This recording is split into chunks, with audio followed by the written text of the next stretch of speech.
당신이 매일 아침 습관처럼 확인하는 스마트폰 뉴스 화면 속에서 평온했던 일상을 단숨에 깨뜨리는 붉은색 환율 그래프가 조용히 당신의 시야를 파고듭니다. 1500원이라는 거대한 심리적 저지선이 눈앞에 다가왔다는 뉴스 속보를 보며 당신은 지금 이 순간에도 주머니 속 자산 가치가 증발하고 있음을 직감합니다. 과연 이 숫자가 단순히 뉴스에 나오는 수출 기업들의 성적표에 불과할지, 아니면 당신의 평범한 삶을 송두리째 흔들어버릴 거대한 경제 폭풍의 전조일지 묻습니다. 2026년 1월 20일 오늘 원달러 환율은 1474.5원을 기록하며 금융위기 이후 17년 만에 가장 위험한 수위를 넘어서고 있습니다. 과거 2009년 금융위기 당시 우리가 목격했던 그 공포스러운 환율 숫자들이 긴 시간을 건너뛰어 다시금 우리 눈앞에 현실로 나타나 경고를 보냅니다. 하지만 당신이 피부로 느끼는 불안감과는 달리 이 사태를 책임지고 해결해야 할 정부와 국회에서는 기이할 정도로 무거운 침묵만이 흐르고 있음을 눈치채셨습니까? 불과 2년 전 환율이 1,400원에 닿았을 때 국가 경제 위기라며 목소리를 높이던 야당 출신 대통령은 지금 어디서 무엇을 하고 있습니까? 여의도 국회의사당 안에서는 시급한 환율 방어 대책 대신 검수완박이라는 해묵은 정치적 구호만이 확성기를 통해 요란하게 울려 퍼지고 있는 기이한 상황입니다. 당신은 뉴스 화면 속에서 밥그릇 싸움에 몰두하는 정치인들의 얼굴을 보며 경제라는 거대한 배가 침몰하는데 선장실 문은 굳게 잠겨 있다는 느낌을 받습니다. 평범한 직장인 김 대리가 점심값을 계산하며 느끼는 미묘한 부담감은 사실 거시경제가 우리에게 보내는 가장 빠르고 정확한 첫 번째 경고 신호입니다.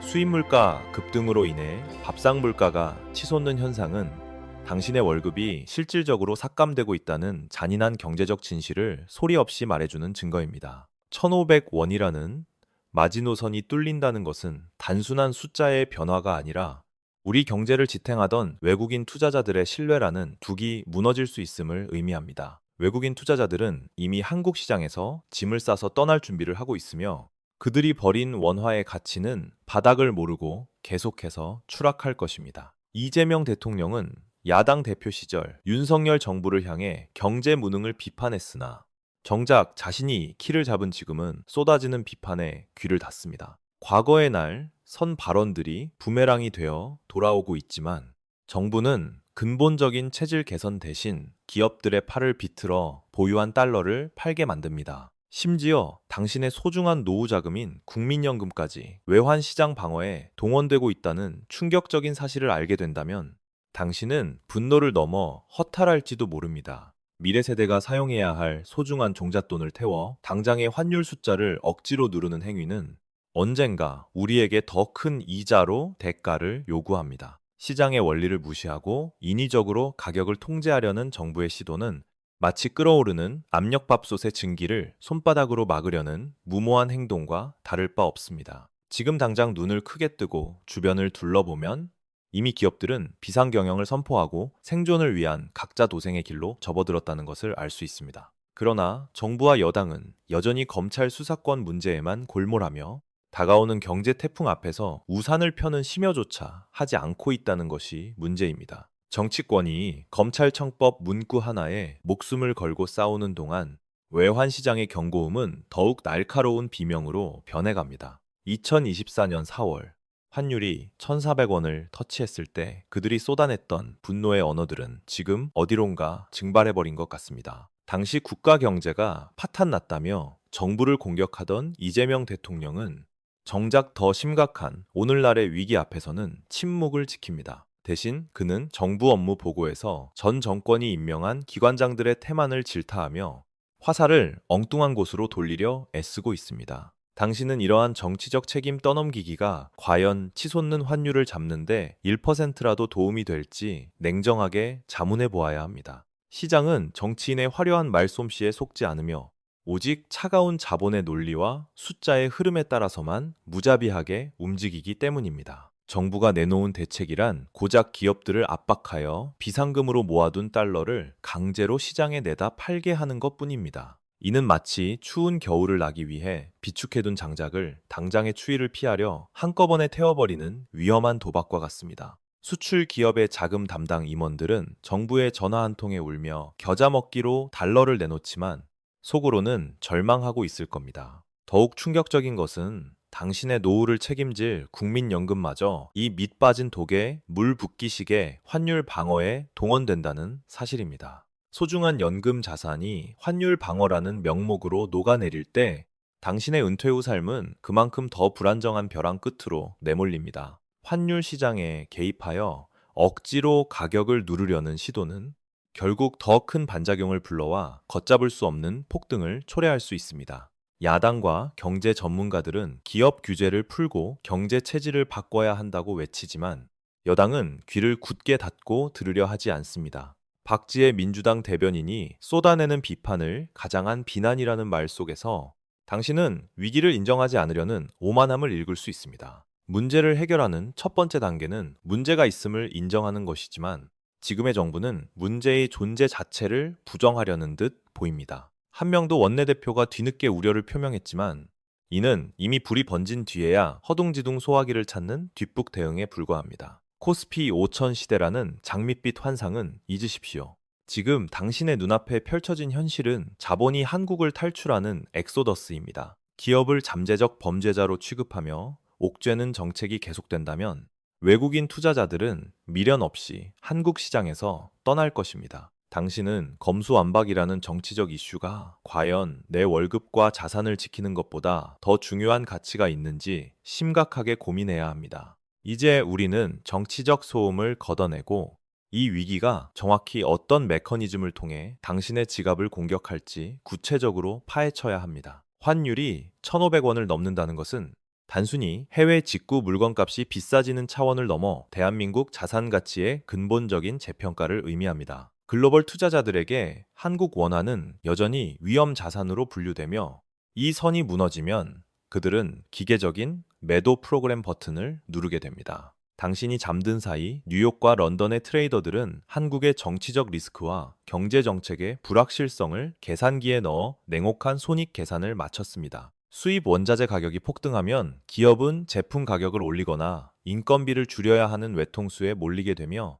그 피해는 고스란히 당신에게 전가됩니다. 우리가 앞서 만났던 김 대리의 회사가 원가 부담을 견디지 못하고 구조조정을 시작한다는 소문이 돌 때 위기는 비로소 현실이 됩니다. 하지만 정치권은 마치 딴 세상 사람들처럼 자신들의 권력 유지를 위한 검찰 수사권 다툼에만 모든 에너지를 쏟아붓고 있는 실정입니다. 과거 1997년과 2008년의 악몽이 되살아나고 있지만 지금의 컨트롤 타워는 그때보다 훨씬 더 무기력하고 방향을 잃은 듯 보입니다. 경제 전문가들이 입을 모아 과도한 규제를 철폐하고 시장에 자유를 주어야 한다고 조언하지만 정부는 이를 기업의 투정으로 치부해버립니다. 당신이 주식 계좌에서 보는 코스피 지수가 조금 올랐다고 안심할 때 외국인들은 달러 환산 가치 하락을 보고 매도 버튼을 누릅니다. 원화 가치가 20% 하락했다면 주가가 10% 올라도 외국인 투자자 입장에서는 앉아서 10% 손해를 보는 구조이기 때문입니다. 이것이 바로 외국인 자본이 썰물처럼 빠져나가는 근본적인 이유이며 정부의 단속과 압박만으로는 결코 막을 수 없는 거대한 자본의 흐름입니다. 기업을 범죄자 취급하며 외환 검사를 강화하겠다는 정부의 으름장은 오히려 시장의 공포 심리를 자극하여 달러 유출을 가속화시키는 역효과를 낳습니다. 압력을 느낀 기업들이 달러를 음지로 숨기기 시작하면 공식적인 외환 시장의 유동성은 더욱 메말라 환율 변동성은 걷잡을 수 없이 커집니다. 이 과정에서 당신의 국민연금이 환율 방어의 총알바지로 쓰인다는 사실은 다가올 미래의 노후 빈곤 문제를 앞당기는 치명적인 실책이 될 수 있습니다. 밑 빠진 독에 물을 붓기 위해 당신의 소중한 미래 자산을 쏟아붓는 행위가 과연 누구를 위한 정책인지 날카롭게 되물어야 할 시점입니다. 정부가 실패를 감추기 위해 기업을 옥죄고 국민의 희생을 강요하는 동안 우리는 각자 도생을 위한 생존 배낭을 꾸려야 할지도 모릅니다. 야당이 경고하는 반기업적 정책 궤도 수정 없이는 이 폭주하는 환율 기관차를 멈춰 세울 브레이크가 사실상 존재하지 않기 때문입니다. 이제 감정적인 분노를 잠시 내려놓고 냉철한 이성으로 당신의 자산을 지키기 위해 반드시 확인해야 할 위험 신호들을 점검해 보겠습니다. 뉴스 앵커의 목소리보다 더 정확하게 위기를 알려주는 선행 지표들이 존재하며 이것들은 거짓말을 하지 않고 다가올 폭풍을 미리 예고합니다. 당신은 지금부터 제가 말씀드리는 세 가지 구체적인 시그널을 스마트폰 메모장에 적어두고 매일 아침 가장 먼저 확인해야 할 것입니다. 첫 번째 신호는 국가 부도 위험을 나타내는 CDS 프리미엄이 조용히 그러나 가파르게 상승하고 있다는 사실을 직시해야 합니다. 이는 해외 투자자들이 대한민국 정부가 빌린 돈을 갚지 못할 가능성에 대해 더 비싼 보험료를 요구하고 있다는 뜻입니다. 당신이 은행에서 대출 금리가 오르는 것처럼 국가의 신용도가 추락하면 우리 모두가 치러야 할 이자 비용은 급증합니다. 두 번째 신호는 외환 보유고의 감소 속도가 마치 구멍난 댐에서 물이 빠지듯 비정상적으로 빨라지고 있다는 점입니다. 정부가 환율 방어를 위해 달러를 쏟아붓고 있지만 이는 근본적인 해결책이 아닌 시간을 벌기 위한 임시 방편일 뿐입니다. 곳간에 쌓아둔 식량이 바닥을 드러내는 순간 시장은 정부의 지급 능력을 의심하며 더 무자비한 공격을 시작할 것입니다. 세 번째 신호는 채권 시장에서 외국인 투자자들이 한국 국채를 매도하고 떠나는 셀코리아 현상이 가속화되는 것입니다. 외국인이 떠난 자리를 메우기 위해 금리는 더 치솟을 것이며 이는 당신의 주택담보대출 이자를 직격할 것입니다. 지금 당신의 통장에서 빠져나가는 이자가 조금 늘어난 정도라면 머지않아 월급의 절반을 이자로 내야 할 수도 있습니다. 이러한 거시경제의 경고음이 울리고 있음에도 뉴스에서는 여전히 검수완박과 정치 보복에 관한 이야기만 도배되고 있습니다. 정치인들이 권력투쟁이라는 그들만의 리그에 갇혀 있는 동안 경제라는 현실 세계는 벼랑 끝으로 내몰리고 있습니다. 정부는 시장을 예의주시하고 있다는 앵무새 같은 답변만 반복하지만 시장은 이미 정부의 통제 불능 상태를 간파했습니다. 말로만 시장을 안정시키려는 구두 개입은 약발이 다했으며 이제는 실제 행동과 고통스러운 구조, 개혁만이 신뢰를 회복할 수 있습니다. 그러나 민주당은 이창용 한국은행 총재를 향해 남 탓을 하지 말라고 쏘아붙이며 독립적인 통화 정책마저 정치 쟁점화하려 합니다. 중앙은행의 독립성마저 흔들리는 모습을 보일 때 외국인 투자자들은 한국을 투자 불가능한 국가로 낙인 찍고 자금을 회수합니다. 이것은 단순한 경제 수치의 악화가 아니라 시스템 전체가 붕괴되는 연쇄 부도의 방아쇠가 당겨졌음을 의미하는 끔찍한 신호입니다. 당신은 지금 서 있는 곳이 안전하다고 믿고 싶겠지만 발밑의 지반은 이미 액상화되어 무너져 내리기 시작했습니다. 이제 곧 은행들은 대출 만기 연장을 거부하기 시작할 것이고 현금이 마른 기업들은 흑자 부도라는 비극을 맞이할 것입니다. 건실했던 중견 기업이 하루아침에 무너지는 것을 목격하는 순간 공포는 전염병처럼 번져 당신의 이성적인 판단을 마비시킬 것입니다. 아직 최악의 상황은 오지 않았다는 희망을 버리고 지금 당장 최악의 시나리오를 가정하여 생존 전략을 다시 짜야 합니다. 가장 먼저 해야 할 일은 막연한 공포심을 버리고 현재 내 자산 포트폴리오의 취약점을 냉정하게 점검하고 방어막을 세우는 것입니다. 당신이 무리하게 빚을 내어 산 아파트나 주식은 금리가 오르고 유동성이 마르는 순간 가장 먼저 당신을 공격하는 흉기가 됩니다. 과거 IMF 사태 당시 현금을 쥐고 있던 사람들은 헐값에 자산을 쓸어 담았지만 빚을 진 사람들은 거리로 나앉았습니다. 지금 이 순간에도 원화 가치는 녹아내리고 있으며 당신이 은행에 넣어둔 예금의 실질 구매력은 매일 조금씩 증발하고 있습니다. 은행은 비가 올 때 우산을 뺏는다는 오래된 격언처럼 위기가 닥치면 가장 먼저 당신의 신용대출을 회수하려 들 것입니다. 만약 당신이 변동금리로 주택담보대출을 받았다면 매달 날아오는 이자 고지서는 곧 감당할 수 없는 수준이 될지 모릅니다. 부동산 시장의 거래가 얼어붙고 급매물이 쏟아지기 시작하면 당신의 집값은 심리적 저지선 아래로 추락하며 깡통 전세 공포를 불러옵니다. 이것은 먼 훗날의 이야기가 아니라 환율이 1,500원을 돌파하고 외국인 자금이 썰물처럼 빠져나가는 즉시 벌어질 연쇄 반응입니다. 정부가 국민연금까지 동원해 환율을 방어하려는 필사적인 모습은 역설적으로 지금 상황이 그만큼 통제 불가능하다는 것을 증명합니다. 당신은 이제 원화라는 배에서 내려 달러나 금 같은 안전한 구명보트로 갈아타야 할 타이밍을 놓치지 말아야 합니다. 수출 기업이 고환율로 이득을 볼 것이라는 착각은 버리십시오. 원자재 가격 폭등은 기업의 이익을 갉아먹고 고용시장을 얼어붙게 만듭니다. 기업들이 채용문을 닫아 걸고 마른 수건을 짜내기 시작하면 그 고통은 가장 먼저 사회초년생과 가장들의 어깨를 짓누릅니다. 정치인들이 검찰 개혁을 외치며 싸우는 그 시간에도 기업의 자금팀은 부도 위험을 막기 위해 밤을 새우고 있습니다. 김 대리는 점심시간에 동료들과 주식 이야기를 하는 대신 구조조정 명단에 내 이름이 오르지 않을까 불안해하며 눈치를 봅니다. 이러한 불안감은 소비 심리를 급격히 위축시키고 자영업자의 매출 감소로 이어져 내수 경제 전체를 침체의 담으로 빠뜨립니다. 우리는 지금 부정과 분노의 단계를 지나고 있으며 조만간 현실을 받아들이고 고통을 감내해야 하는 우울의 단계에 진입할 것입니다. 하지만 위기는 언제나 준비된 자에게는 기회가 되며 준비되지 않은 자에게는 가혹한 재앙이 된다는 역사의 교훈을 기억하십시오. 당신이 지금 당장 실천할 수 있는 가장 확실한 생존 전략은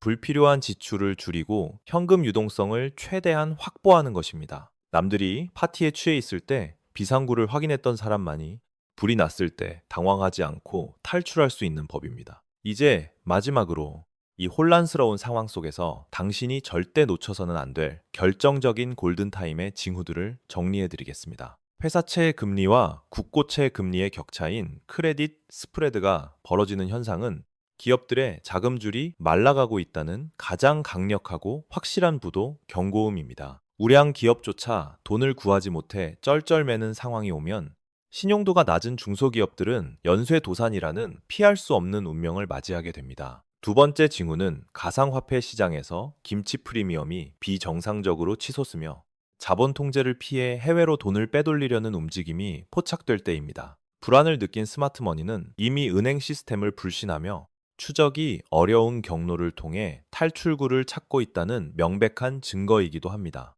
세 번째 징후는 정부가 환율 방어를 위해 꺼내드는 정책들이 시장의 논리가 아닌 애국심에 호소하는 감정적인 선동으로 변질될 때입니다. 국민들에게 달러를 팔라고 강요하거나 해외여행을 자제하라는 식의 캠페인은 역설적으로 정부의 외환 곳간이 텅 비었다는 사실을 자백하는 꼴입니다. 지금 여의도에서는 검수완박 법안 하나를 두고 사생결단의 싸움을 벌이고 있지만 그들의 책상 위에는 당신의 삶을 구할 경제위기 보고서가 없습니다. 정치인들의 무관심과 무능이 빚어낸 이 거대한 태풍 앞에서 당신을 지켜줄 수 있는 유일한 존재는 바로 당신 자신뿐이라는 사실을 깨달아야 합니다. 위기가 닥쳤을 때 가장 위험한 태도는 설마 나에게까지 큰일이 생기겠냐는 안이한 생각과 정부가 어떻게든 해결해 줄 것이라는 막연한 믿음입니다. 1997년 많은 가장들이 회사를 믿고 정부를 믿었다가 하루아침에 차가운 길거리로 내몰렸던 뼈아픈 역사를 절대 잊지 마십시오.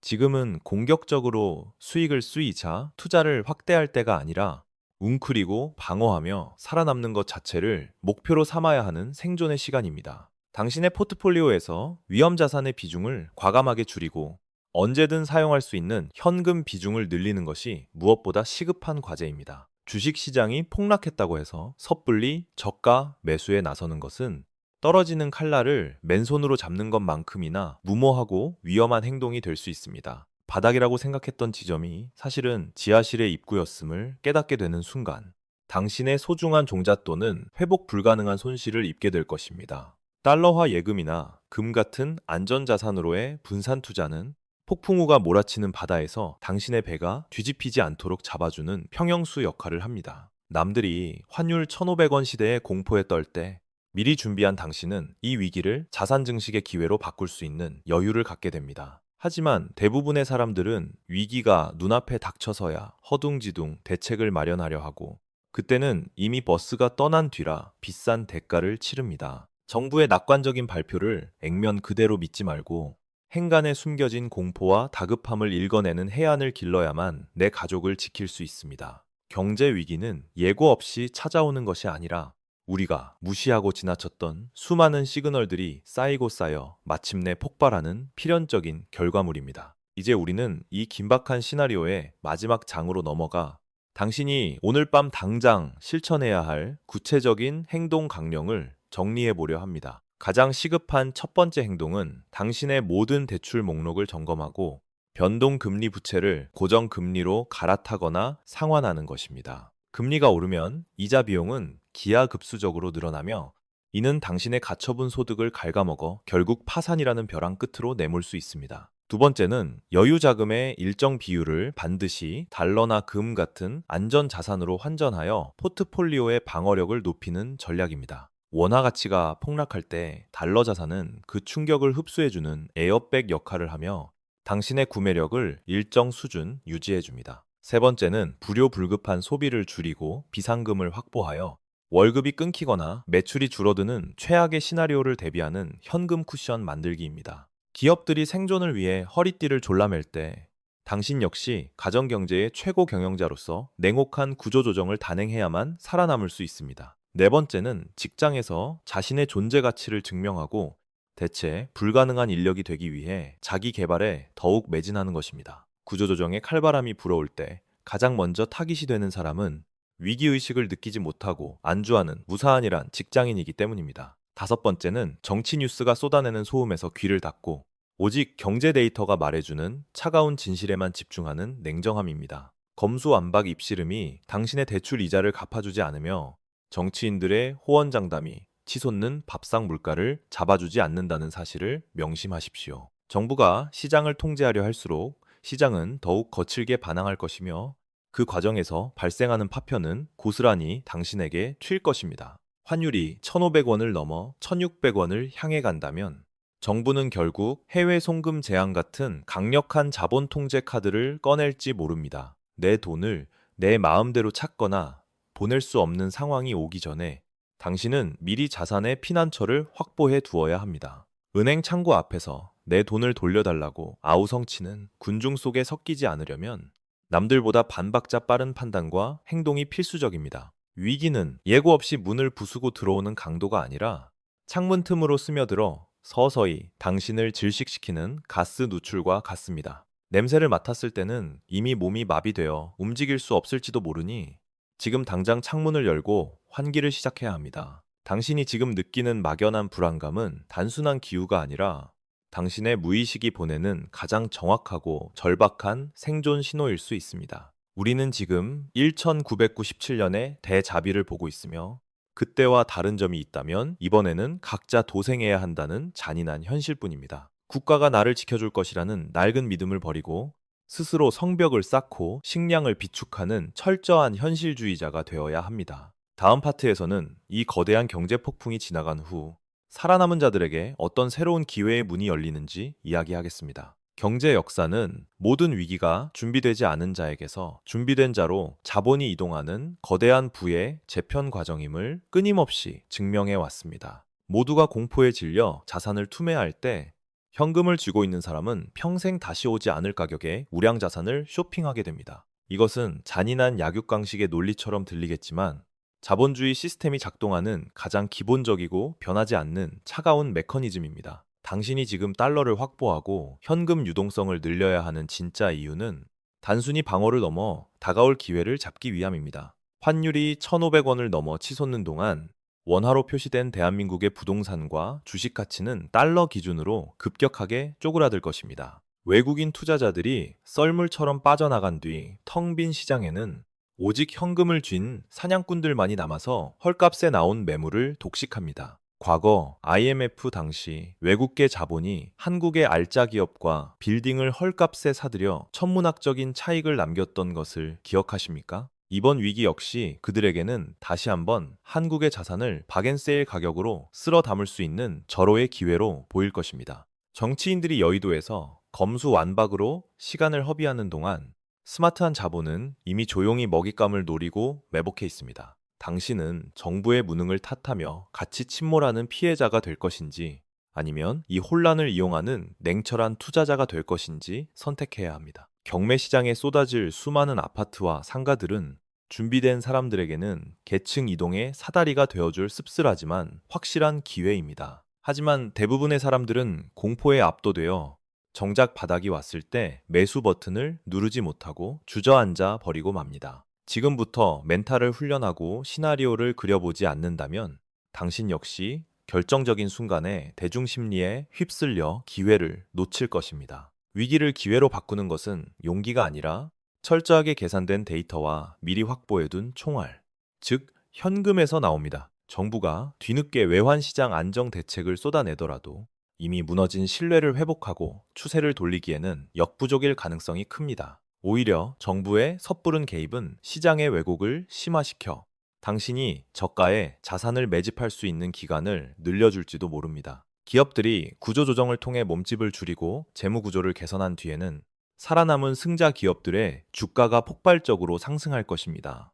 당신의 눈은 지금 당장의 주가 하락이 아니라 그 폐허 속에서도 끝까지 살아남아 시장을 지배할 일 등 기업을 향해야 합니다. 부의 추월 차선은 평온한 도로 위가 아니라 모두가 비명을 지르며 브레이크를 밟는 사고 현장 옆에 숨겨져 있습니다. 이제 마지막으로 이 모든 과정을 견뎌내고 끝내 승리자가 되기 위해 당신이 가져야 할 단 하나의 마인드셋을 말씀드리겠습니다. 이 거대한 소용돌이가 끝난 후 세상은 정확히 두 종류의 사람, 즉 자산을 지킨 사람과 잃은 사람으로 냉혹하게 나뉜 것입니다. 그 운명을 가르는 결정적인 차이는 정보의 유무가 아니라 불편한 진실을 마주하고 행동으로 옮기는 실행력에 달려 있다는 점입니다. 대부분의 사람들은 오늘과 같은 내일이 계속될 것이라는 안이한 믿음 속에 갇혀 서서히 끓어오르는 냄비 속 개구리가 되어갑니다. 하지만 당신은 이 영상을 통해 다가오는 폭풍의 실체를 목격했으며 이제 남들보다 한 발 앞서 대피할 수 있는 지도를 손에 넣었습니다.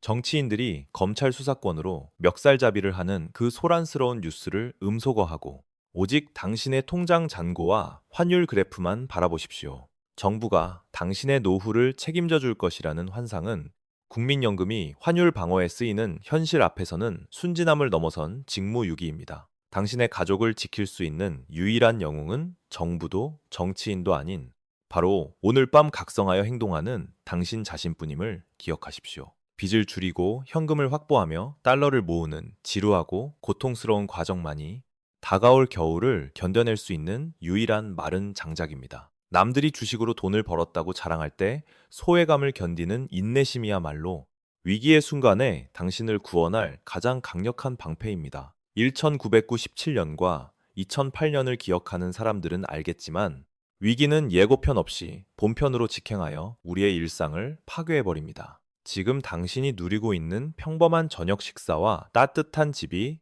사실은 살얼음판 위에 지어진 모래성일 수도 있음을 인정해야 합니다. 1,500원이라는 숫자는 단순한 환율이 아니라 대한민국 경제 시스템이 보내는 마지막 구조 신호이자 탈출을 알리는 사이렌입니다. 이 날카로운 사이렌 소리를 듣고도 귀를 막는다면 당신은 침몰하는 배 안에서 구조대만 기다리다 가라앉는 비극의 주인공이 될 것입니다. 지금 당장 스마트폰을 켜서 환율 알림을 설정하고 해외 주식 계좌를 개설하거나 달러 예금 상품을 알아보는 행동을 시작하십시오. 누군가가 당신에게 도망치라고 소리쳐줄 때까지 기다리지 마십시오.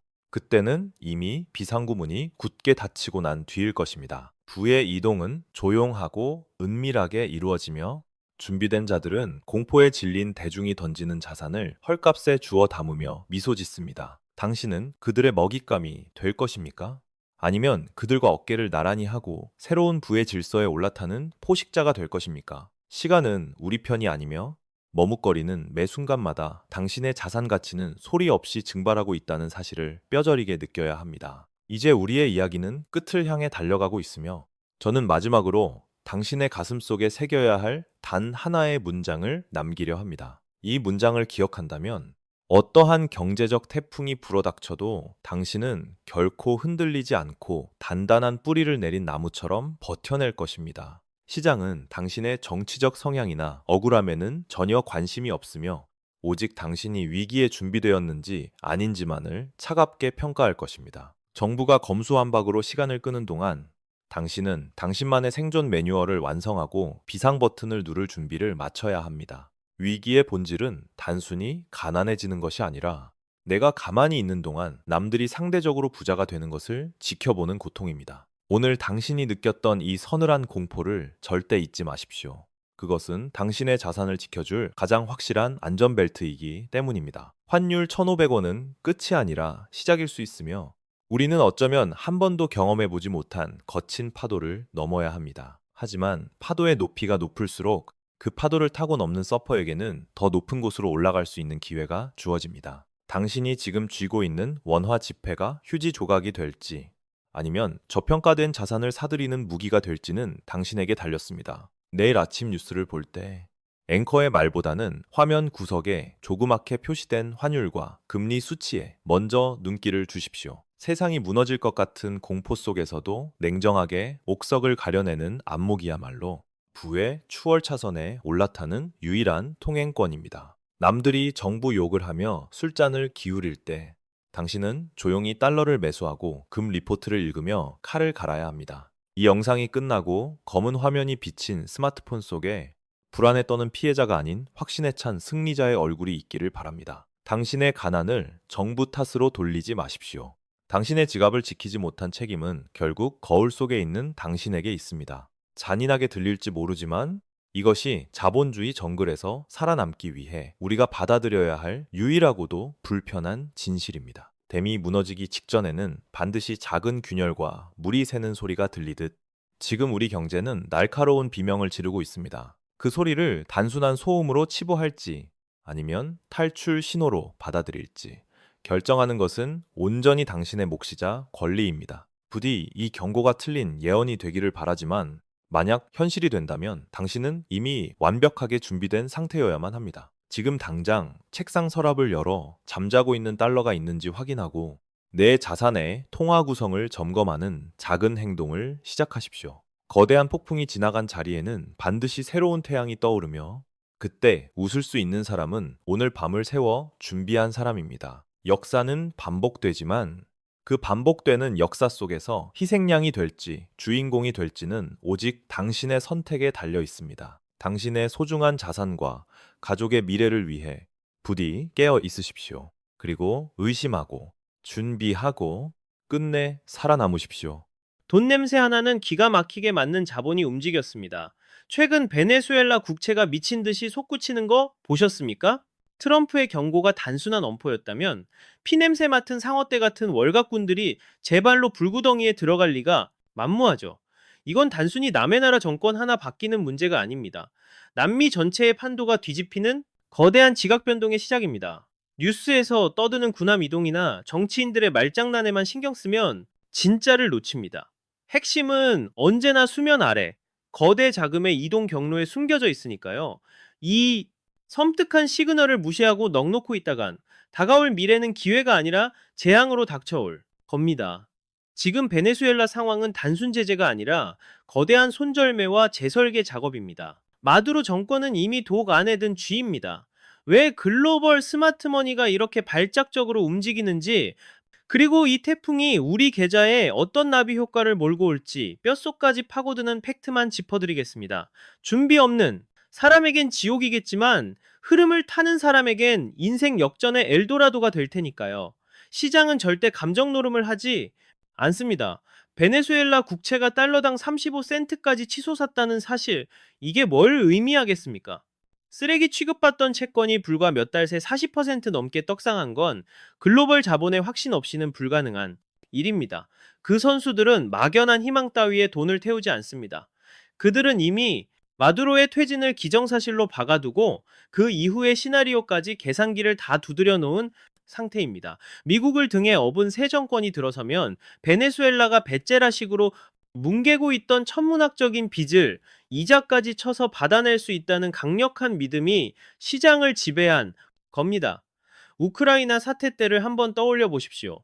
포탄이 빗발치는 아비규환, 속에서도 돈 냄새 맡은 하이에나들은 재건 가능성의 베팅에 바닥에서 물량을 쓸어담고 막대한 차익을 챙겼습니다. 지금 베네수엘라 판이 딱 그 골든타임에 진입한 겁니다. 기득권 세력이 교체되는 순간 부의 주인도 바뀐다는 진리, 시장은 지금 빨간 불기둥으로 증명하고 있는 셈이죠.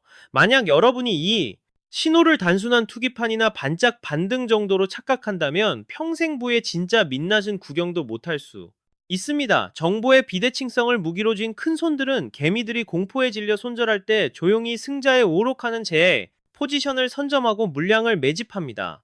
이 냉혹한 자본의 생리를 모르고 눈앞의 소음에만 휘둘린다면 우리는 평생 그들이 짜놓은 판 위에서 춤추는 꼭두각시 신세를 못 면합니다. 자본주의는 정의나 도덕이 아니라 철저히 이익을 향해 굴러가는 비정한 기계니까요. 낡은 체제가 무너지는 굉음? 누군가에겐 파멸의 비명이겠지만 준비된 자들에겐 불을 쌓을 수 있는 가장 확실한 출발 신호입니다. 이런 자산, 가치 폭등은 기존 정권의 통제력이 박살났다는 결정적 증거이자 곧 닥쳐올 거대한 지정학적 태풍의 전조 증상입니다. 지금 이 순간에도 월가 헤지펀드들은 베네수엘라의 다음 수를 예측하며 실시간으로 총알을 쏟아붓고 있습니다. 리스크가 클수록 먹을 것도 많다는 격언을 몸소 실천하면서 대중의 시선이 닿지 않는 곳에서 다음 판을 설계하고 있는 겁니다. 시대의 흐름을 못 읽고 흘러간 과거 데이터 쪼가리만 붙들고 있는 투자자는 이 살벌한 생존 게임에서 필패할 수밖에 없습니다. 도태되는 순간 처참한 대가를 치르게 될 겁니다. 돈줄이 한쪽으로 쏠린다는 건 이미 보이지 않는 마쿠에서 딜이 끝났다는 소리입니다. 베네수엘라 국채 가격 상승은 단순한 경제 지표가 아니라 한 국가의 운명을 가를 단두대의 시계바늘이 돌아가고 있다는 뜻입니다. 우리는 이 냉정한 숫자들 이면의 본질을 꿰뚫고 과연 누가 이 거대한 도박판의 설계자인지 가려낼 수 있어야 합니다. 하지만 뜨겁게 달아오른 자본시장과 달리 바로 옆 동네에선 생존 기반이 통째로 무너져 내리는 비명이 들려오고 있습니다. 베네수엘라의 숨통을 조이는 미국의 압박은 엉뚱한 곳에서 먼저 치명적인 균열을 터뜨리고 있죠. 화려한 숫자 노름 뒤에 숨겨진 이웃의 처참한 현실, 그리고 그곳에서 시작되는 붕괴의 서막을 이제 직시해야 합니다.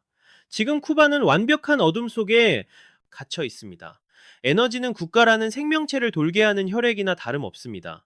베네수엘라가 공짜로 퍼주던 하루 10만 배럴의 원유가 최근 3만 배럴까지 쪼그라들면서 쿠바라는 거대한 기계 심장은 사실상 멈춰버린 거나 마찬가지입니다. 현실은 우리가 밖에서 상상하는 것보다 훨씬 끔찍합니다. 박살난 건 단순히 눈에 보이는 전력망뿐만이 아닙니다. 지난 5년 동안 전체 인구의 10%가 넘는 270만 명이 나라를 등지고 탈출했고, 이젠 도시 쓰레기 하나 못 치울 정도로 공공 시스템이 완전히 맛이 갔다는 게 공포의 실체입니다. 먹고 사는 문제조차 해결 안 되는 민중들의 분노는 이미 임계점을 넘었습니다. 선풍기 한 살인적인 폭염은 단순한 기상이변을 넘어 생존을 위협하는 국가적 재앙이 되었습니다. 전력망 붕괴로 하수 처리가 마비되고 오염된 식수를 타고 전염병이 창궐하는 현실은 쿠바가 이미 국가적 통제, 불능 상태, 즉 아노미에 빠졌음을 알리는 섬뜩한 조종입니다. 이는 기형적으로 맺어진 5.1 정보 동맹의 참혹한 대가입니다. 그동안 쿠바는 감시와 억압의 통치 기술을 베네수엘라에 전수하고 그 대가로 검은 황금인 원유를 무상으로 챙겨왔습니다. 그러나 이제 카라카스의 금고가 바닥나 파견된 첩보 요원들의 급여조차 체불되는 상황은 마두로 정권을 지탱하던 최후의 옹벽이 무너지고 있다는 결정적 증거입니다. 붕괴의 도미노는 이미 넘어갔습니다. 선전 구호만으로 굶주린 배를 채우던 기만의 시대는 종말을 고했습니다. 쿠바의 몰락은 베네수엘라를 지켜주던 전략적 방파제의 소멸을 뜻하며, 이는 카리브해를 붉게 물들였던 사회주의 벨트 전체가 일시에 와해되는 기폭제가 될 것입니다. 준비되지 않은 파국은 언제나 참혹한 법입니다. 체제의 수명이 다했다는 경고음이 곳곳에서 울리는데도 기득권 세력은 권력을 놓지 않으려 최후의 발악을 하고 있습니다. 국가의 존망보다 정권의 안위를 앞세우는 사회에서 국민이 치러야 할 비용은 결국 대를 이어 비엄에는 빈곤과 씻을 수 없는 역사의 상처뿐임을 직시해야 합니다. 그러나 마두로 정권은 벼랑 끝에서도 결코 백기를 들 생각이 벗어나 절코는 장이시비르 정권은 절코니다 없어 보입니다. 오히려 미국의 강력한 해상 봉쇄를 비웃기라도 하듯 심해의 어둠을 틈타 기괴한 탈출구를 뚫었습니다. 첨단 위성 감시망마저 따돌리는 유령 함대의 은밀한 기동과 그 배후에 도살인 검은 자본의 실체를 이제 낱낱이 파헤쳐볼 시점입니다. 바다는 더 이상 평화로운 교역의 장이 아닙니다. 마두로 정권은 생존을 건 보이지 않는 해상 전쟁을 선포했습니다. 그 중심에는 국영 석유기업 페데베사가 운용하는 그림자 선단이 있으며, 이들은 국제사회의 모든 규범을 짓밟으며 어둠 속을 활보하고 있습니다. 서류상으로만 존재하는 이 유령 선박들은 보험 가입은커녕 국적 세탁을 밥 먹듯 합니다. 우리 사회의 대포차와 다를 바 없는 이 시한폭탄 같은 배들은 극도로 위험한 존재입니다. 오직 제재망을 뚫고 정권의 생명줄인 원유를 실어 나르기 위해 국제법의 사각지대만 골라 항해하며 독재 정권의 수명을 연장하는 거대한 보급로 역할을 자처합니다. 이들의 은폐 기술은 상상을 초월합니다. 단순히 위치 신호를 끄는 것을 넘어 가짜 위치 데이터를 송출하는 AIS 스푸핑 기술을 전면적으로 도입했습니다. 이란이나 러시아가 제재를 피할 때 쓰던 수법을 그대로 답습해 실제로는 베네수엘라 항구에서 기름을 싣고 있으면서도 위성상으로는 멕시코만 한복판이나 지구 반대편 공해상에 떠 있는 것처럼 전 세계를 기만합니다. 하지만 미 해군 역시 호락호락하지 않습니다.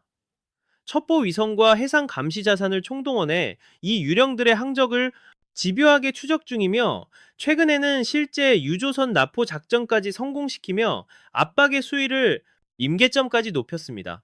숨통을 조이는 미국의 포위망과 이를 뚫으려는 그림자 선단 간의 숨 막히는 추격전은 지금 이 순간에도 카리브 해상에서 실시간으로 벌어지는 냉혹한 전쟁입니다.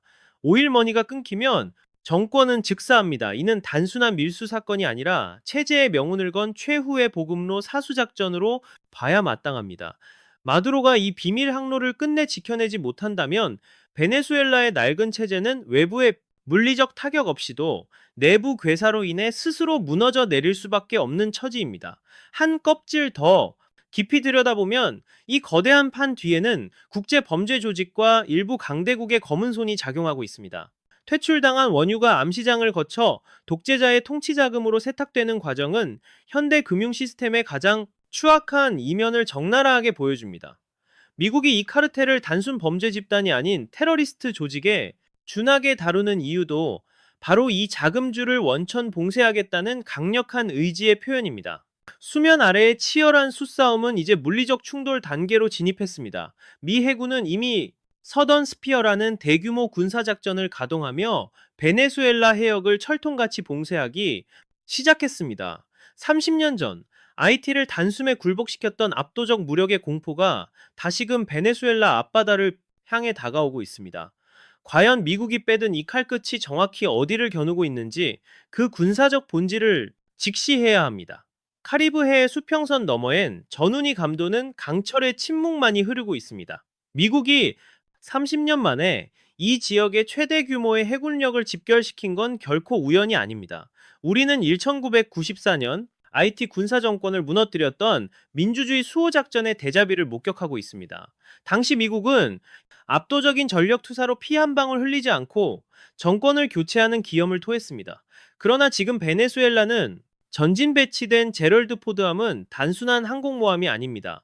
이건 차원이 다른 파멸의 힘을 투사하는 바다 위에 떠있는 거대한 요새입니다. 푸에르토리코 기지에는 1만 5천여 명의 최정예 타격대와 스텔스 전력이 출격 명령 하나만 기다리며 숨죽이고 있고, 이들의 칼끝은 정확히 카라카스의 심장부를 겨냥한 참수작전을 가리키고 있습니다.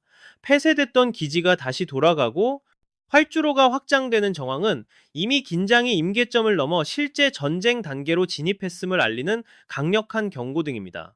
미군의 노림수는 보여주기식 해상 무력 시위 따위가 아닙니다. 베네수엘라의 모든 숨통을 끊어버리고 보급로와 퇴로까지 원천 봉쇄하는 고사작전의 서막입니다. 서던 스피어라 불리는 이 거대한 포위망은 마두로 정권의 목줄을 죄는 실질적이고도 물리적인 압박이며, 일단 시동이 걸린 미국의 강철 군단은 목표를 초토화하기 전엔 절대 멈추지 않는 폭주 기관차와 같습니다. 압도적 패권국을 상대로 한 오판만큼 지도자에게 치명적인 맹독은 없습니다. 펜타곤이 이 정도 급의 자산을 깔아놨다는 건 더 이상의 외교는 없다는 최후 통첩이나 마찬가지입니다.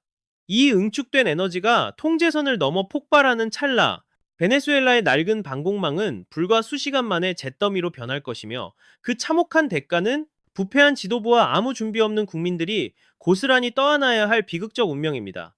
초강대국이 과시하는 이 노골적인 무력의 실체는 단순 경고를 넘어 사실상의 정권 사형 선고입니다.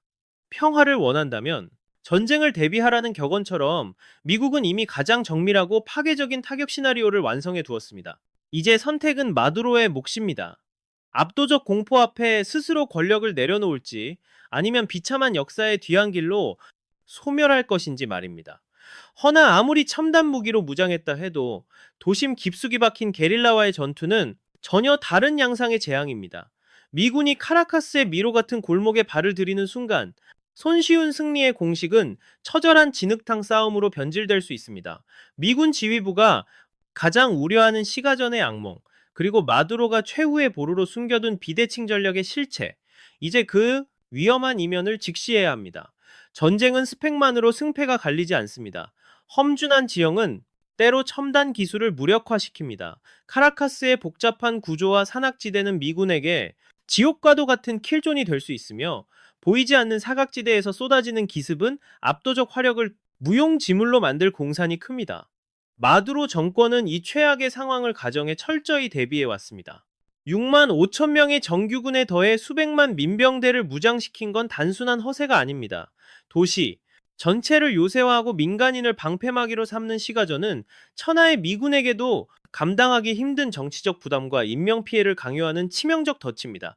우리는 1989년 파나마 침공, 저스트 코즈 작전을 상기할 필요가 있습니다.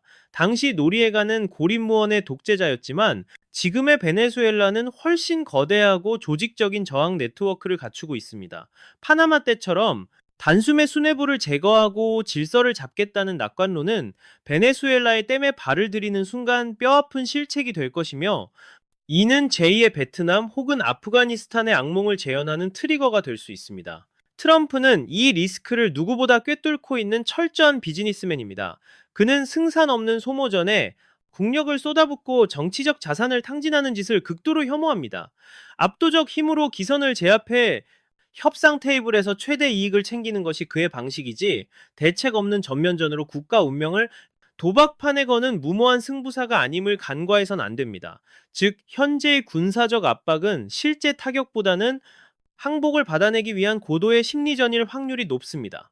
적의 심장을 겨누고 있지만 방아쇠를 당길 때 치러야 할 비용 청구서가 너무나 명확하기 때문입니다. 미국이 진정 원하는 건 피 튀기는 정복이 아니라 자신들의 질서에 순응하는 새로운 친미 정권의 수립이며, 이를 위해 수면 아래에서 더 정교한 올가미를 조이고 있습니다. 이것은 단순한 정권 교체 차원의 문제를 넘어섭니다. 미국은 서방구 전체를 자신들의 배타적 앞마당으로 굳히려는 거대한 체스판을 움직이고 있습니다. 낡은 교리를 현대적으로 재해석해 중국과 러시아의 영향력을 이 땅에서 완전히 축출하려는 미국의 야심찬 큰 그림, 그 냉혹한 지정학적 셈법을 분석해 보겠습니다. 지도는 다시 그려지고 있습니다. 명분 싸움은 끝났습니다. 멀로 독트린이라는 낡은 문서가 21세기 미국의 패권 전략으로 부활해 서방구의 질서를 재편하고 있습니다. 미국은 더 이상 안방에서의 이방인 개입을 용납하지 않습니다. 중국의 차이나머니와 러시아의 군사 고문단은 제거 대상 1순위입니다. 아메리카 대륙은 철저히 미국의 국익이 우선되는 배타적 수역이어야 한다는 섬뜩한 선언이 지금 카리브해에서 현실화되고 있습니다. 이것은 숭고한 민주주의 수호가 아닙니다. 철저히 계산된 제국의 생존과, 이건 단순한 정책이 아닙니다. 서방구 전체를 자신들만의 거대한 성벽으로 둘러치고 외부 세력은 얼씬도 못하게 만드는 철저한 통제입니다. 미국의 경제와 군사 패권을 영구불변의 것으로 만들겠다는 야욕, 이것이 바로 트럼프판 몰로 독트린 이점 0의 실체이자 민낯입니다. 권력의 빈자리는 없습니다. 한 놈이 빠지면 반드시 더 굶주린 짐승이 그 자리를 채우는 게 세상 이치입니다. 미국이 지금 베네수엘라의 숨통을 끊어놓으려는 진짜 속내요? 단순히 마두로라는 독재자 하나 치우려는 게 아닙니다. 그 뒤에 숨어 빨대를 꽂고 있는 거대 열강들의 뿌리를 아예 불태워버리겠다는 소름 끼치도록 치밀하고 섬뜩한 계산이 깔려있는 겁니다. 약육강식 국제판에서 이보다 더 정확한 룰은 없습니다. 거인들의 계산기 앞에서 약소국의 주권 따위는 휴지 조각이나 다름없죠. 미국은 다가올 다극화 시대에 밀리지 않기 위해 생존의 방벽을 쌓고 있고, 그 사이에서 터져나가는 약소국들의 비명은 그저 기록되지 않는 소음일 뿐입니다. 이 살벌한 판에서 도덕 찾고 정의 찾는 건 정말 순진에 빠진 소리입니다. 세상은 정의가 아니라 철저한 힘의 논리로만 돌아갑니다. 몰로 독트린의 망령이 되살아났다는 건 우리가 알던 기존 국제 질서의 사망 선고가 내려졌다는 뜻이자, 강대국들이 지구를 케이크 자르듯 나눠먹는 야만의 시대, 그 끔찍한 서막이 다시 올랐다는 경고 사이렌입니다. 주권 존중이라는 낭만적인 시대는 끝났습니다. 고래 싸움에 새우등 터지지 않으려면 처절하게 각자 도생해야 하는 지옥문이 열린 겁니다. 강대국의 이익 앞에서 주권이라는 게 얼마나 허무하게 짓밟히는지, 그리고 베네수엘라가 보여주는 끔찍한 미래상이 무엇인지 확실히 짚고 넘어가야 합니다. 결론부터 말하자면 주권이란 건 힘 있는 자들만 누릴 수 있는 사치품에 불과합니다. 국제사회에 정의가 있다는 환상, 이제 산산이 조각났습니다. 거인들이 정면 충돌하는 최전선에서 약소국의 운명은 스스로 결정하는 게 아닙니다. 거대한 체스판 위에서 남의 손에 의해 움직이다 버려지는 말, 그게 냉혹한 현실입니다. 마두로의 몰락은 외부 미사일이 아니라 내부의 배신에서 터질 공산이 큽니다. 충성심이라는 것도 결국 입금되는 돈에서 나오는 거니까요. 달러 밥줄이 끊기고 정권을 떠받치던 핵심 세력이 자신들의 목숨줄이 위험하다 느끼는 순간 그들은 주저없이 보스의 등에 칼을 꽂고 미국과 거래를 틀 겁니다. 주변국들의 무거운 침묵, 우연이 아닙니다. 브라질이나 콜롬비아 같은 지역 맹주들이 입을 닫은 건 이미 판이 뒤집혔음을 인정했기 때문이죠. 미국이 쳐놓은 거대한 앞마당 안에서 콩고물이라도 주워 먹으려면 이웃 나라가 공중분해되는 꼴을 팔짱 끼고 구경하며 계산기 두들기는 수밖에 없는 겁니다. 이건 단순한 정권 교체 쇼가 아닙니다. 주권 국가라는 간판 자체가 내려가는 사건입니다. 이제 세계는 각자 도생을 넘어 강대국이 허락한 울타리 안에서만 숨 쉴 수 있는 신식민지 시대로 회귀하고 있습니다. 베네수엘라의 처참한 붕괴는 힘없는 나라들이 겪게 될 잔인한 예고편이자 거대 권력 앞에 발가벗겨진 현대 주권의 초라한 민낯입니다. 힘센 놈이 곧 법인 시대가 다시 왔습니다. 평화의 약속은 증발했고 남은 건 힘에 의한 굴복과 질서 재편뿐입니다. 베네수엘라 사태는 국가 생존을 위해 무엇이 진짜 힘인지, 그 힘을 잃었을 때 치러야 할 대가가 얼마나 끔찍한지 뼈저리게 보여주고 있습니다. 결국 모든 건 강자가 짠 시나리오대로 흘러갑니다. 이 살벌한 국제정치 게임에서 우리가 놓치지 말아야 할 본질, 이제 결론을 내릴 때입니다. 이 위기가 단순히 남의 나라 불행이 아니라 우리 모두의 미래를 향한 서늘한 경고장인 이유를 최종 정리해드리겠습니다. 카리브해의 긴장은 앞으로 수개월간 이어질 거대한 대결의 서막일 뿐입니다. 미국이 베네수엘라에 퍼붓는 압박은 정권 교체 수준이 아닙니다. 서방구 전체의 판을 완전히 갈아엎겠다는 의도입니다.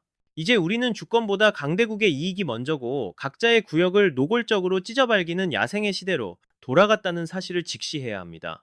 세상은 더 이상 교과서에 나오는 평화로운 논리로 돌아가지 않습니다. 각자 도생의 시대, 힘의 균형이 무너진 곳엔 비참한 파멸만이 기다릴 뿐입니다.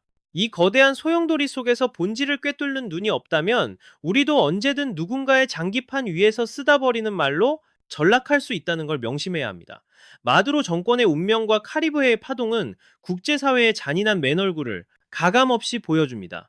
앞으로도 급변하는 상황을 예의주시하며 여러분께 가장 날카롭고 깊이 있는 분석을 전해드리기 위해 뛰겠습니다. 냉철한 이성과 뜨거운 가슴으로 세상을 보는 여러분께 이 분석이 작은 나침반이 되었으면 합니다. 본 분석은 공개된 데이터와 지정학적 흐름을 바탕으로 한 주관적인 전망입니다. 특정 자산의 매수나 매도를 권유하는 것이 아니며 모든 투자의 책임은 본인에게 있음을 다시 한번 강조합니다. 끝까지 함께 해주셔서 대단히 감사합니다. No content, end of stream. No content, end of stream. 대한민국 반도체 30년. 그 화려했던 잔치는 이제 끝났습니다. 이건 흔한 위기설 따위가 아닙니다. 목숨줄이 걸린 현실 그 자체입니다. 우리가 샴페인을 터뜨리던 그 순간 중국은 턱 밑까지 칼날을 들이밀었습니다. 철옹성 같던 반도체 패권에 적하고 금가는 소리가 들리십니까? 삼성전자가 승부수를 띄웠습니다. 무려 1조 원이 넘는 천문학적인 돈을 쏟아부어 EUV 장비 2대를 긴급 공수하기로 한 겁니다. 착각하지 마십시오. 이건 공장에 기계 몇 대 더 들여놓는 차원이 아닙니다. 벼랑 끝까지 몰린 한국 반도체가 내던진 마지막 출사표이자 더는 물러설 곳 없다는 처절한 생존 신고입니다. 세계 1등이라는 타이틀에 취해 너무 오래 졸았던 걸까요? 중국시 XMT는 우리 핵심 인재들을 블랙홀처럼 빨아들이며 맹추격하고 있습니다. 만약 이번에 들여오는 이 장비가 게임 체인저가 되지 못한다면 결과는 뻔합니다. 우리는 메이드 인 코리아의 신화가 산산조각 나는 꼴을 두 눈 뜨고 지켜봐야 할지도 모릅니다. 과연 이 거대한 쇳덩어리가 무너진 자존심을 다시 세워줄까요?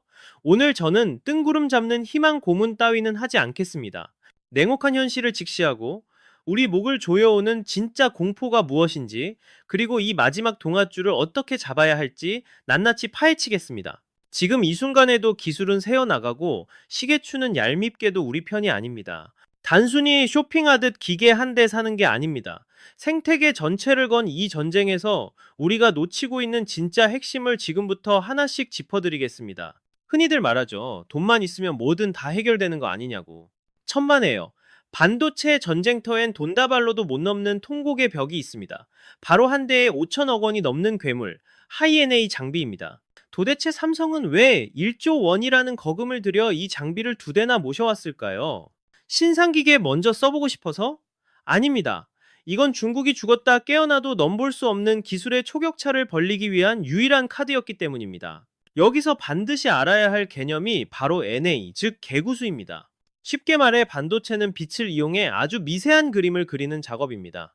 더 세밀하게 그리려면 빛을 뾰족하게 깎거나 렌즈를 키워야 하는데 빛을 깎는 건 이미 물리적 한계에 부딪혔습니다. 파장을 억지로 줄이면 에너지가 폭주해서 반도체 재료들이 까맣게 타버리니까요. 그래서 찾아낸 묘수가 바로 렌즈 구경을 확 키워 빛을 왕창 받아들이는 방식 하이NA입니다. 이 장비를 쓴다는 건 뭉툭한 매직펜으로 그리던 회로를 0.1mm 초정밀 제도 샤프로 그리기 시작했다는 뜻입니다. 여기서 의문이 들 겁니다. 중국이 설계도 훔쳐서 똑같이 만들면 그만 아냐? 착각입니다. 명품 시계 파텍 필립의 도면이 있다고 칩시다. 최고급 공구까지 샀다고 해서 동네 철공소가 그 예술품을 뚝딱 만들어낼 수 있을까요? 절대 불가능합니다. 그 안엔 수백 년 묵은 장인 정신과 부품 간의 미묘한 호흡, 그리고 그들만의 독보적인 생태계가 숨쉬고 있기 때문이죠. 하이 NA도 똑같습니다. 천하의 ASML조차 이 괴물을 혼자서는 못 만듭니다. 독일 자이스의 거울, 영국 에드워드의 진공 펌프까지 전 세계 기술 정수들이 나노미터 오차도 없이 톱니바퀴처럼 맞물려야 돌아갑니다. 중국이 밤새워 기계를 뜯어본들 이 방대한 글로벌 생태계 전체를 복사해 넣을 순 없습니다. 결국 이 장비를 보유했다는 건 단순히 쇳덩어리 하나를 산 게 아닙니다. 전 세계가 수십 년간 공들여 쌓은 신뢰와 인프라를 통째로 사들였다는 얘기입니다. 이게 바로 삼성이 중국을 따돌리려 세운 가장 높고 단단한 성벽입니다. 하지만 완벽해 보이는 이 성벽에도 치명적인 구멍은 있습니다. 아무리 비싼 명필붓을 쥐고 있어도 종이가 찢어져 있거나 먹물이 엉망이면 명작은 나오지 않는 법이니까요. 하이에네이라는 붓이 아무리 좋아도 밑그림이 되는 마스크가 불량이면 말짱 도루묵입니다. 반도체 마스크는 붕어빵을 찍어내는 무쇠틀과 같습니다. 반죽이 아무리 훌륭해도 틀 자체가 찌그러져 있으면 제대로 된 붕어빵이 나올 리 없겠죠. 틀에 눈에 안 보이는 실금 하나만 있어도 거기서 찍혀 나오는 수만 개의 붕어빵은 죄다 불량품, 쓰레기가 되는 겁니다. 예전에도 중요했지만 하이엔의 이 시대로 오면서 이 문제는 차원이 다른 공포가 되었습니다. 회로폭이 나노미터 단위로 좁아지다 보니 이제는 원자 알갱이 하나 싸움이 됐습니다. 원자 몇 개만 삐끗해도 칩 전체가 먹통이 되는 살얼음판 같은 상황인 거죠. 바로 이 지점에서 우리가 목숨 걸고 지켜봐야 할 핵심 기술 EBID와 EBI가 등장합니다. 한마디로 정의하면 반도체를 위한 원자 단위 나노 내시경 수술입니다. 공정 중 발생하는 엄청난 열과 진동 때문에 마스크 패턴이 미세하게 깎이거나 원치 않는 찌꺼기가 달라붙는 사고가 시도 때도 없이 터집니다. 이때 EBID는 움푹 패인 상처를 원자 단위로 꼼꼼하게 메워주는 피부 이식 수술을 하고, 반대로 EBI는 혹처럼 튀어나온 불량 부위를 나노칼로 정교하게 깎아내는 성형 수술을 담당합니다. 마치 인간의 혈관 깊숙이 숨은 미세 종양을 찾아내어 주변 세포 하나 다치게 하지 않고 완벽하게 도려낸 뒤 3살까지 돋게 만드는 신의 수술과도 같습니다. 중국이 온갖 편법을 동원해 ASML 장비를 손에 넣는다 한들 이 나노 단위의 정밀집도 능력이 없다면 결국 수율이라는 거대한 장벽 앞에 무릎 꿇게 됩니다. 미세 공정에서 물리적 결함은 피할 수 없는 숙명인데, 이를 실시간으로 포착해 원자 단위로 수정하는 운영 노하우와 알고리즘은 도둑질로 하루아침에 얻을 수 있는 게 아니기 때문입니다. 하이NA, 공정이 가진 진짜 해자는 단순히 광원의 출력이 아니라 빛이 지나가는 경로를 얼마나 완벽하게 통제하고 복구하느냐 하는 디테일에 있습니다. 삼성이 무려 1조 원을 베팅해 사들인 것은 단순한 기계 덩어리가 아니라 이 초정밀 수술실 전체를 장악하는 시스템 그 자체입니다.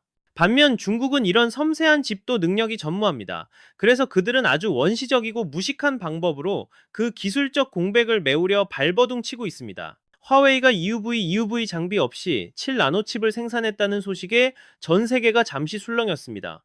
미국의 고강도 제재를 뚫고 화웨이 최신 폰에 첨단 반도체가 심어진 걸 보며 한국의 위기를 논하는 목소리도 높았습니다. 하지만 진짜 전문가들의 분석은 냉정합니다. 그건 기술 혁신의 승리가 아니라 국가 차원의 자본과 인력을 갈아 넣어 만든 처절한 인해 전술식 노가다의 산물이기 때문입니다. 그들이 꺼내든 카드는 SAQP, 라 불리는 사중 패턴 공정입니다.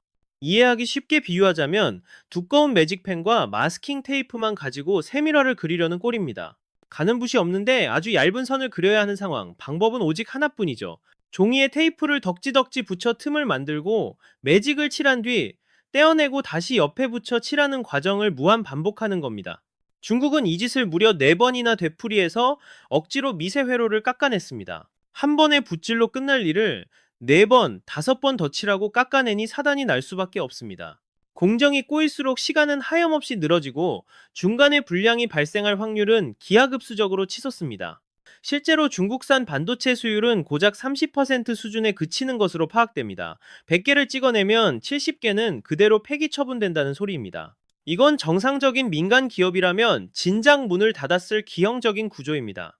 오로지 국가 보조금으로 천문학적인 적자를 틀어막으며 연명하는 시장 논리가 거세된 좀비 공정일 뿐입니다. 결국 중국의 이 방식은 아스팔트가 깔린 고속도로 옆에서 맨발로 자갈밭을 뛰는 것과 다르지 않습니다. 당장은 피를 흘리며 뛰어 따라오는 듯 보여도 시간이 갈수록 체력은 고갈되고 격차는 절망적으로 벌어질 게 뻔합니다.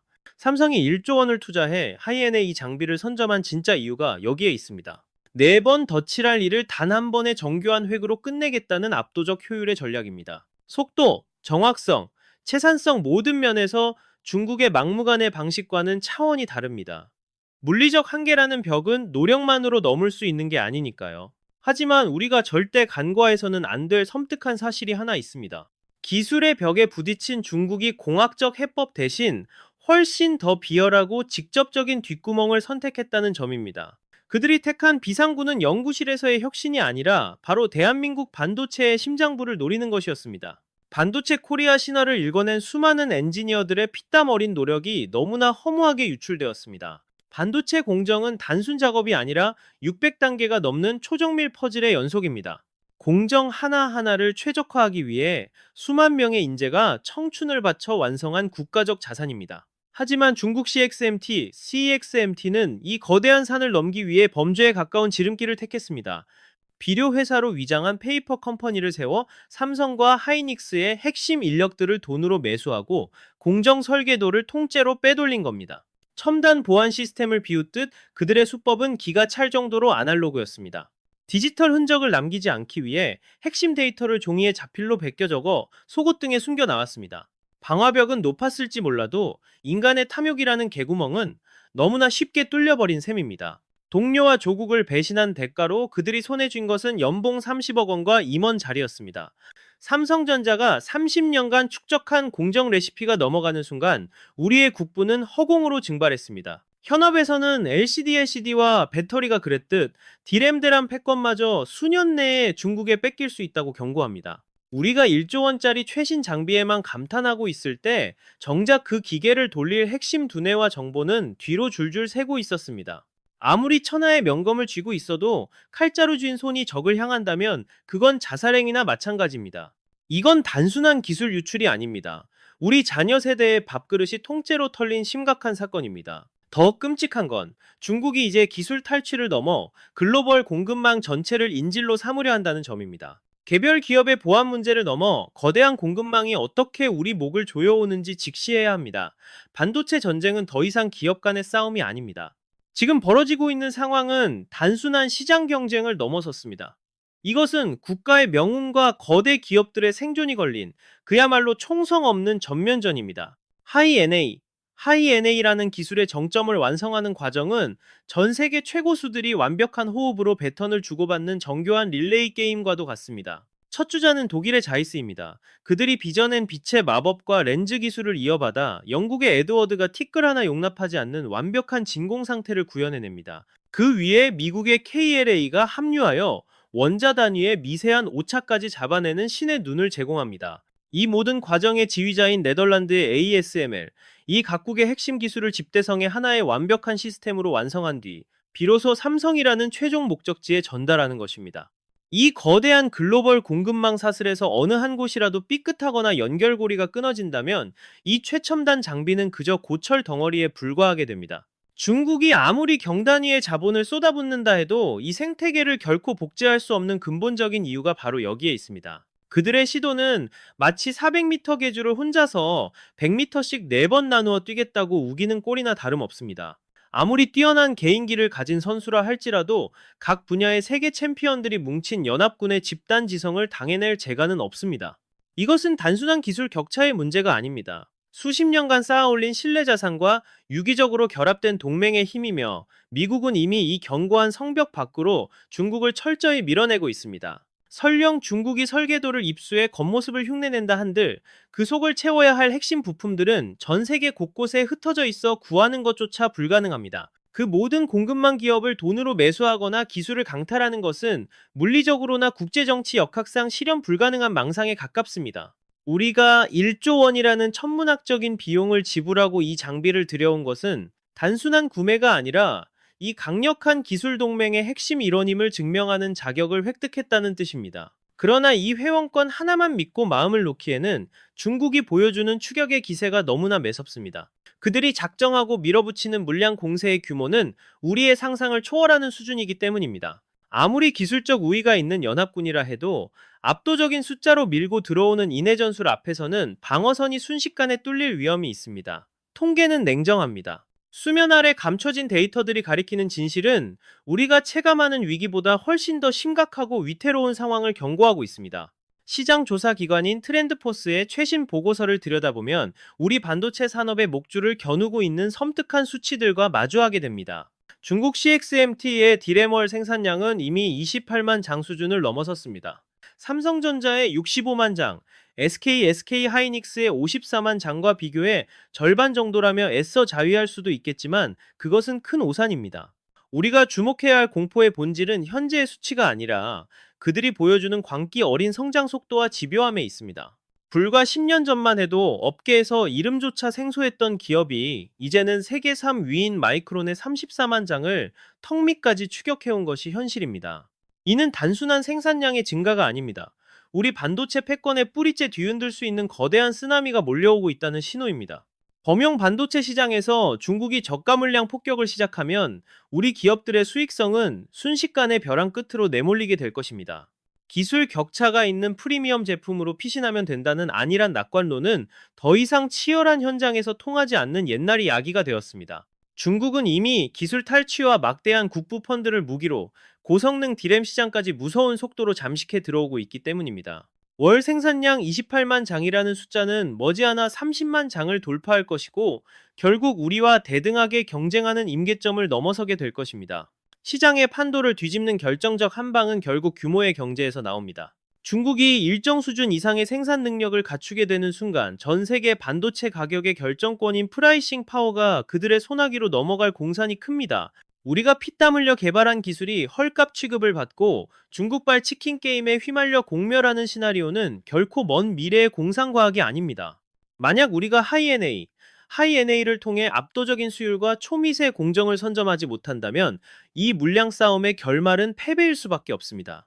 이것은 단순히 시장 점유율 몇 퍼센트를 뺏기는 차원이 아니라 대한민국 경제를 지탱하는 심장이 멈추느냐 마느냐의 문제입니다. 지금 우리가 당연한 듯 누리고 있는 이 풍요로운 삶의 기반이 실은 저 얇은 웨이퍼 한 장 위에 위태롭게 서 있다는 사실을 직시해야 합니다. 숫자는 거짓말을 하지 않으며 명백한 경고음을 울리고 있습니다. 우리에게 주어진 골든타임은 얼마 남지 않았으며 이제는 단순한 혁신을 넘어 생존을 위한 처절한 몸부림이 필요한 시점입니다. 그러나 외부의 적보다 더 치명적인 진짜 위기는 바로 우리 내부 시스템의 모순 속에 헬리를 틀고 있습니다. 아무리 비싼 장비와 압도적인 생산 시설이 있어도 결국 그 기술을 설계하고 운용하는 주체는 사람이기 때문입니다. 대한민국의 진짜 비극은 기계가 모자라서가 아니라 그 기계를 다룰 천재들이 조국을 등지고 있다는 데 있습니다. 수조 원을 들여 최첨단 공장을 짓는다 한들 그 안에서 숨쉴 인재들의 마음을 얻지 못한다면 그곳은 거대한 깡통 공장에 불과합니다. 지금 우리 눈앞에서 벌어지는 인재 유출 현상은 단순한 이직의 문제가 아니라 국가 경쟁력의 핵심 자산이 증발해버리는 재난 상황입니다. 능력이 뛰어난 인재일수록 더 나은 대우와 연구의 자유를 찾아 떠나는 것은 비난할 수 없는 인간의 본능이자 합리적 선택입니다. 엔비디아나 엔스로픽 같은 글로벌 빅테크 기업들은 핵심 인재 한 명을 모셔오기 위해 우리가 상상조차 하기 힘든 파격적인 연봉과 정권을 부여합니다. 반면 우리는 낡은 규제와 복잡한 절차, 그리고 수직적인 조직 문화라는 틀 안에 인재들을 가두어 놓고 단기 성과만을 쥐어짜고 있는 실정입니다. 최고의 두뇌들이 한국을 떠나 해외로 발길을 돌리는 것을 두고 애국심이 부족하다며 손가락질할 자격은 그 누구에게도 없습니다. 오히려 그들의 원대한 꿈을 품어주기에 대한민국의 토양이 너무나 척박하고 메말라 있는 것은 아닌지 뼈아픈 반성이 선행되어야 할 때입니다. 연구원들이 실험실에서 기술 개발에 매달려도 모자랄 시간에 산더미 같은 행정서류와 씨름하게 만드는 이 시스템을 뜯어고치지 않으면 혁신은 꿈도 꿀 수 없습니다. 정부 지원금 1억 원을 받으려면 딱 1억 원어치의 스트레스를 페이퍼워크로 받아내야 한다는 게 연구 현장의 씁쓸한 현주소입니다. 지원금을 주기로 했으면 연구자들을 믿고 맡겨야지 처음부터 끝까지 시어머니처럼 간섭하고 감시하는 관료주의가 대한민국 인재들의 힘을 쭉 빠지게 만들고 있습니다. 펜 한 자루 사는 것까지 일일이 도장을 받아야 하는 숨막히는 환경에서 어떻게 세상을 뒤집을 파괴적 혁신과 과감한 도전이 나올 수 있겠습니까? 이런 척박한 모래주머니를 차고도 세계 1등을 지켜내는 우리 기업인들과 임직원들을 보면 정말 기적을 쓰고 있다는 말밖에는 안 나옵니다. 이분들이야말로 한국 경제를 떠받치는 유일무이한 기둥이자 진정한 의미의 애국자들 아니겠습니까? 최태원 회장의 경고처럼 이제 반도체는 단순히 물건을 파는 비즈니스가 아니라 국제정치와 안보가 걸린 총성 없는 전쟁터가 되었습니다. 이 살벌한 판에서 살아남으려면 기업 혼자 힘으론 어림도 없으며 국가 시스템 전체를 뜯어고쳐 인재 중심으로 판을 새로 짜야 합니다. 정부가 할 일은 명확합니다. 발목 잡는 규제와 행정 편의주의를 싹 걷어내고 기업들이 신나게 달릴 수 있는 고속도로를 깔아주는 겁니다. 노동시장을 유연하게 풀고 성과 낸 만큼 확실하게 지갑을 채워주는 생태계가 없다면 우리에게 미래는 없습니다. 인재 한 명이 나라의 운명을 가르는 핵심 자산임을 뼈저리게 인식하고 그들에게 한국에서도 세상을 바꿀 수 있다는 확신을 심어줘야 떠나가는 발길을 잡을 수 있습니다. 이걸 놓치면 지난 30년간 피땀 흘려 쌓아 올린 반도체 신화가 와르르 무너지는 꼴을 눈뜨고 지켜봐야 할 겁니다. 이제 딴 생각할 겨를이 없습니다. 인재를 지키는 게 곧 나라를 지키는 유일한 생존법이라는 사실을 명심해야 합니다.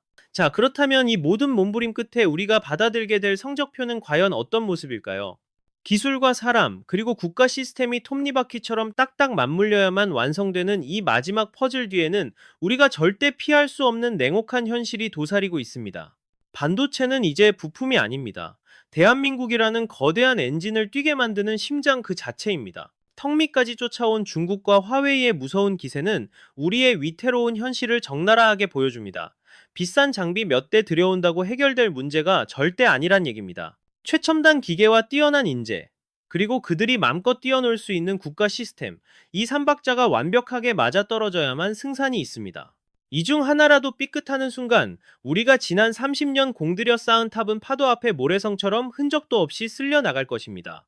지금 우리에게 필요한 건 우리가 누군데 하며 과거의 영광에 취해 있는 낡은 자존심이 아닙니다. 오히려 내일 당장이라도 모든 걸 잃을 수 있다는 서늘한 공포와 처절한 위기의식입니다.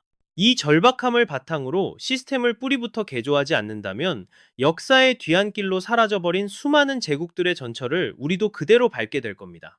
시간은 우리 편이 아닙니다. 경쟁자들은 지금 이 순간에도 우리를 밟고 올라서려고 물불을 가리지 않고 덤벼들고 있습니다. 과연 우리는 이 거대한 생존 게임에서 끝까지 살아남아 승자의 깃발을 꽂을 수 있을까요? 아니면 왕년엔 잘 나갔지 라며 추억팔이나 하는 초라한 구경꾼으로 전락하게 될까요? 오늘 분석은 2025년과 2026년의 최신 데이터를 기반으로 했습니다. 현장의 핏대선 목소리를 통해 우리가 나아가야 할 길을 진지하게 고민해보는 시간이 되었기를 바랍니다. 어떤 길을 택하든 그 책임은 오롯이 우리 몫이며 날아올 청구서 또한 고스란히 우리가 감당해야 할 짐입니다.